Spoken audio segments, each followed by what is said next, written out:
the Dividend Deception. It began with applause. The trading floor of Harrington and Cole Investments was electric that Friday afternoon. The firm had just announced record quarterly profits, an astonishing 38% increase in dividend payouts. Champagne flowed, brokers cheered, clients flooded the phones with congratulations.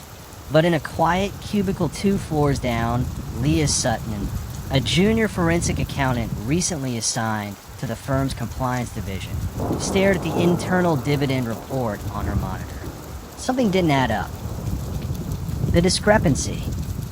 Leah had always been meticulous, a numbers purist.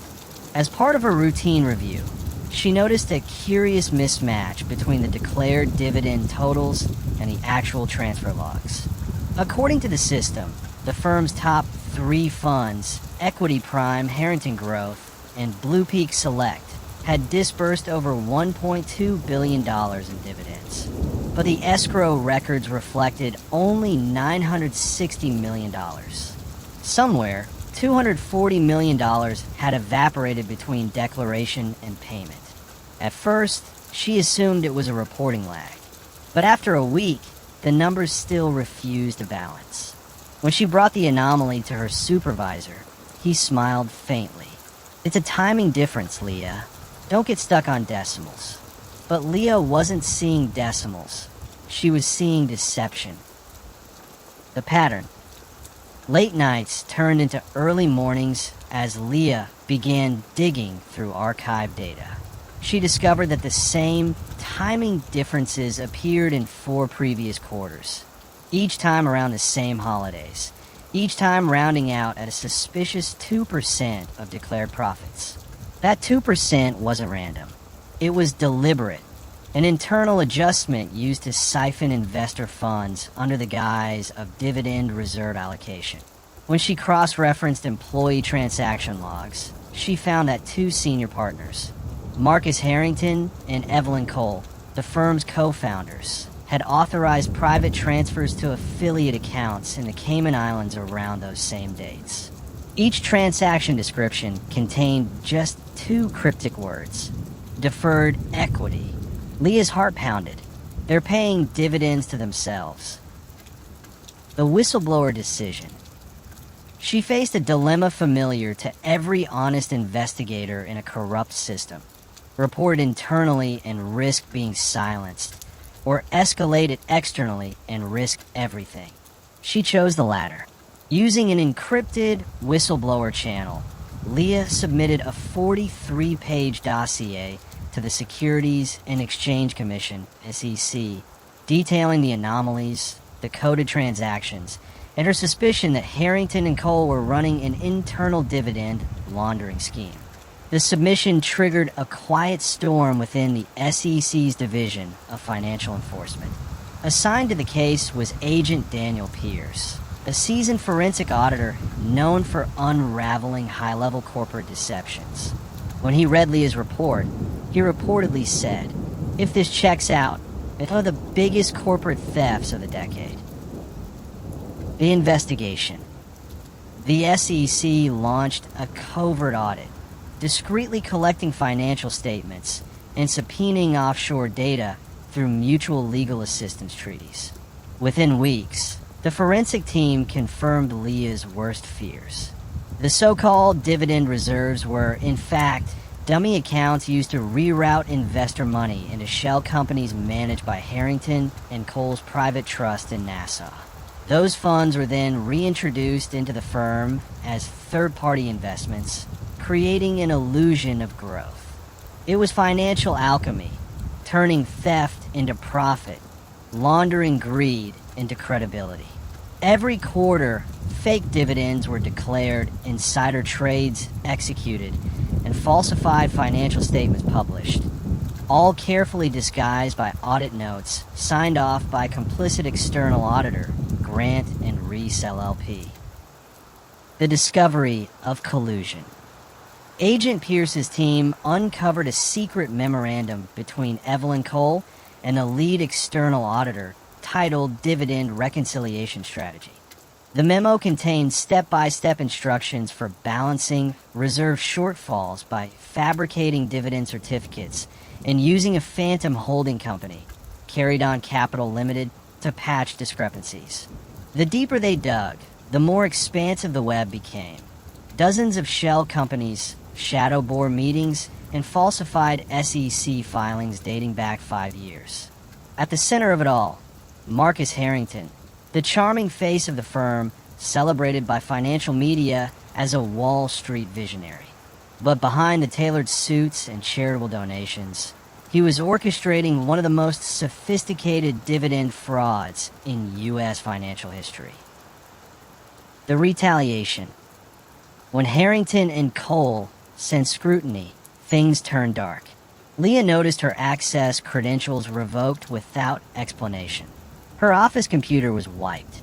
Anonymous emails warned her to let it go before it destroys you. One evening, she returned home to find her apartment door ajar. No signs of theft, just her laptop gone. Panicked, she contacted Agent Pierce, who immediately placed her under whistleblower protection. The firm's legal team launched a counteroffensive, accusing Leah of data theft and malicious interference. Their intent was clear: destroy her credibility before the truth reached daylight. But the truth had already crossed borders. The forensic breakthrough. Marshalling over 3 terabytes of recovered financial data, Pierce's team employed a forensic tracing algorithm known as Aurora, designed to map layered offshore transfers. The results were damning. Every siphoned dollar led to a cluster of accounts connected to Carried On Capital Limited, managed by a trust lawyer named Victor Hale, a longtime associate of Marcus Harrington. Hale, in turn, used coded remittance descriptions, K, Dividend FX, Asset Shift H1, Equity Float 9, to mask wire origins. The total diverted amount over 5 years, $4.6 billion. When confronted with preliminary findings, the firm's attorneys dismissed them as misinterpretations. But then came the smoking gun, a set of internal Slack messages between Harrington and Cole, retrieved from a compromised backup server.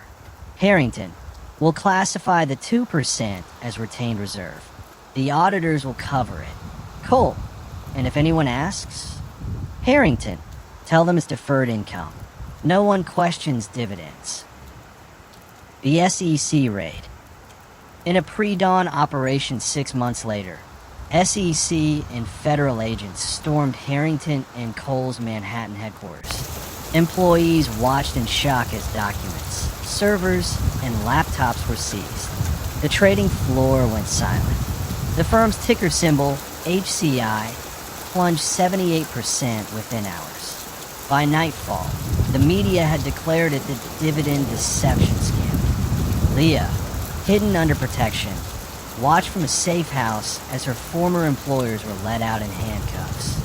For her, vindication was bittersweet. Truth had triumphed, but her career, her safety, and her anonymity were forever compromised. The courtroom reckoning. The trial was a masterclass in forensic reconstruction. Agent Pierce and Leah testified side by side, supported by digital forensic visualizations mapping every fraudulent transfer. Jurors watched animated recreations of money flowing across jurisdictions: U.S., Bahamas, Panama, and back into domestic equities under false pretense. Defense attorneys argued accounting misinterpretation, but when Victor Hale, under immunity, admitted that Harrington personally ordered him to bury dividend differentials offshore, the defense collapsed. Marcus Harrington and Evelyn Cole were convicted of securities fraud, embezzlement, conspiracy, and obstruction of justice. Their sentences, 35 years and 28 years, respectively. Grant and Reese LLP was permanently disbarred from public auditing. Months later, the SEC awarded Leah Sutton the National Integrity Medal, citing her courage in exposing systemic financial fraud within one of Wall Street's most respected institutions. She declined public interviews. Instead, she joined a small nonprofit dedicated to training whistleblowers and forensic accountants in corporate ethics. As Agent Pierce later remarked in an interview, Leah taught us that corruption doesn't start in the shadows. It starts in comfort zones, in boardrooms where silence pays better than truth. Moral and call to action. In finance, the real currency isn't money, it's integrity. Fraud thrives not because people don't know the truth, but because they choose not to speak it. Every auditor, accountant, and employee has a choice. Stay silent and be complicit, or speak out and become the reason justice prevails. Never underestimate the power of one honest voice.